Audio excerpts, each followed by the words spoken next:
What is up, everyone? Today the setting is going to be a little bit different from normal. I'm actually in the shop that I work at. You already know. It is Sunday. I'm here by myself. I've got nothing to do. Figured it'd be a good time to review the SMOK Nord. So SMOK is actually pretty popular right now with the Novo and the Nord and a bunch of the other devices, but this device I'm going to be reviewing today. I wanted to give a huge shout out to Vapegodshop for sending me this, as well as some other products that I will be reviewing and testing out. So thank you, Vapegodshop. If you guys want to check them out, I will have their link to their Instagram as well as their website down in the description. So make sure to check that out if you guys are interested in getting one of these. I'm going to set up my camera right now so we can actually get into the review. So yeah, let's do that. Alright, so the SMOK Nord. So straight out of the package, you're going to get a user manual, a warranty card, the device, the pod, 2 coils, and your charger. Here it is. So they have a bunch of different colorways. They have like the neochrome / oil slick on purple. They have a black, they have a white and black, they have green, red, and I'm pretty sure they have a bunch of different colors with resin. I'm not sure what kind of color options they have with the resin, but they do have that option. I've actually been enjoying this thing quite a lot, which is actually saying something because I try to stay away from SMOK products. Not that they're bad or I'm trying to discriminate or anything like that. The best way I can describe it would be like wanting authentic Mexican food and settling for Del Taco. There's nothing wrong with Del Taco. I love Del Taco, but it's not authentic and it's kind of like baseline for food. So that's kind of like my insight, my thoughts on SMOK products.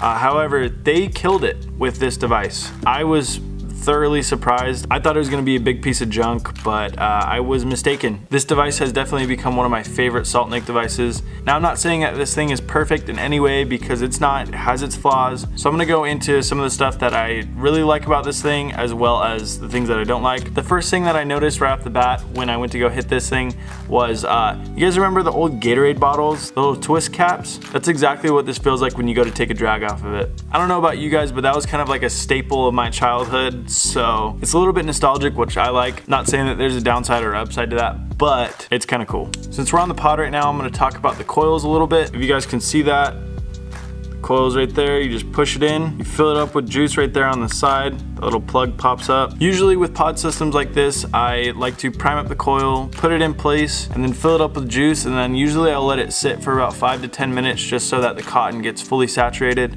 so that way you don't get any burnt hits. And then slowly work in that coil, gradually hitting it a little bit more over time. If you do that, you'll get the most amount of time out of your coils, which you don't want to sleep on because no one likes having to replace coils, and you know, that'll save you some time and money. Little pro tip for you. These pods use 2 different types of coils. They come with a regular coil and a mesh coil. The regular coil is supposed to be like the salt nic coil, but I personally like using the mesh coils better. They last longer, they taste better, and they hit harder. So if I had 2 different pods, one with the mesh coil and one with the regular coil, if I hit them the same amount, I found that I would only get about 2 to 3 days out of the regular coil. But with the mesh coil, I usually got about 7 to 8 days, so around a week. I have gotten longer out of a coil, but for the most part, I would say that they last about 7 to 8 days, which is actually surprising because a lot of devices such as the Breeze or the Sprite or sometimes even the Sorens burn out really quickly, but the mesh coils are definitely the way to go for these. When I first broke in the coil on this thing, I was actually really surprised with the vapor production that it put out. For being a salt nic device, this thing actually puts out a nice amount of vapor, which actually kind of caught me off guard a little bit. I wasn't expecting that to come from this tiny ass little device. I'm going to show you guys how this thing performs with the mesh coil and the regular coil. So the first one I'm going to do is the regular coil. Here we go.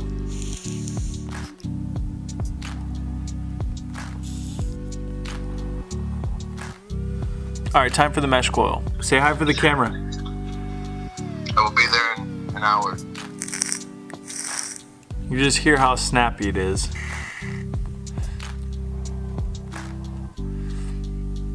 You're getting a lot more vapor out of the mesh coil. The mesh coils are technically supposed to be used for the freebase juice. However, I think that they work better all around for salt nic and freebase, so that's what I recommend to use. The pods aren't that bad with leaking or spit back, but once in a while you will get the occasional spit back and leaking, so just make sure you handle that and you'll be fine. So like most vape devices, this thing is 5 clicks to turn it on and 5 clicks to turn it off.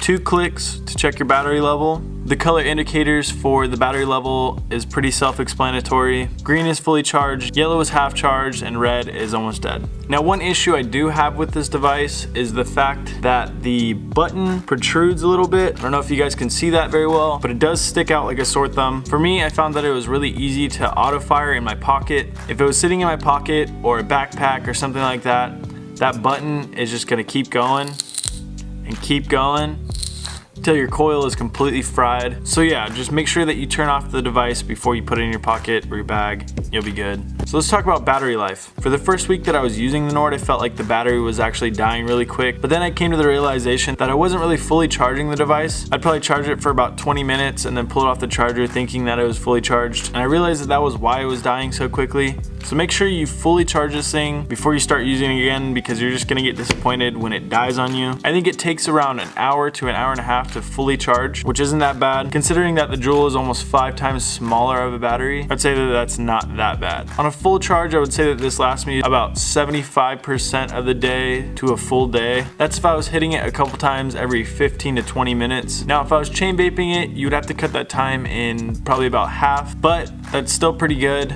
And of course, just like many of other devices that are on the market right now, this device is charged with a micro USB charger. Having that will save you a little bit of frustration. One thing that I do want to mention, this goes towards most pod system and SaltNick devices. Make sure that you're charging your device on a 1 amp charger rather than a 2 amp charger or anything more than that. Unless the device can handle more than that and it says that it can handle more than that, I like to stick with the iPhone brick or wall port, whatever you like to call this thing, because most devices can't handle anything more than 1 amps when it's charging, and eventually your battery is just gonna go to shit. So if you can avoid that problem, I highly suggest doing that. So that's pretty much all I have to say about this device. This video helped you guys pull the trigger on whether or not to get the SMOK Nord. Make sure to let me know down in the comment section. And if you guys enjoyed this video, make sure to hit it with a thumbs up. If you guys want to stay up to date with my channel, make sure to hit that subscribe button as well as the notification bell so that you guys get notified whenever I upload. And if you guys really want to stay up to date, make sure to follow me on Instagram. I upload on there more than I do on my YouTube. Or if you just want to check out my social media, I'm going to have all of the links of where you can find me, as well as Vapegodshop and Menifee Vapor Pros down in the description. Again, thank you Vapegodshop for sending me the SMOK Nord. This video probably wouldn't have happened if you guys didn't send it to me, so I appreciate you guys. Thank you. I was just about to end this video. Are you? Yeah, he saved the day. He came and brought me food. Last but not least, make sure to follow Menifee Vapor Pros as well as myself on Instagram. I will have the links down in the description. That's all for this one. And your boy. Yeah, follow Saucy Vibes, SV Candid on Instagram. Anyways, I'll see you guys in the next one. Peace. Now I know why they be choosing, smoking while counting my blues. Thotties be searching for clues, and haters be praying that I lose it. My grip is I never losing, circle becoming exclusive.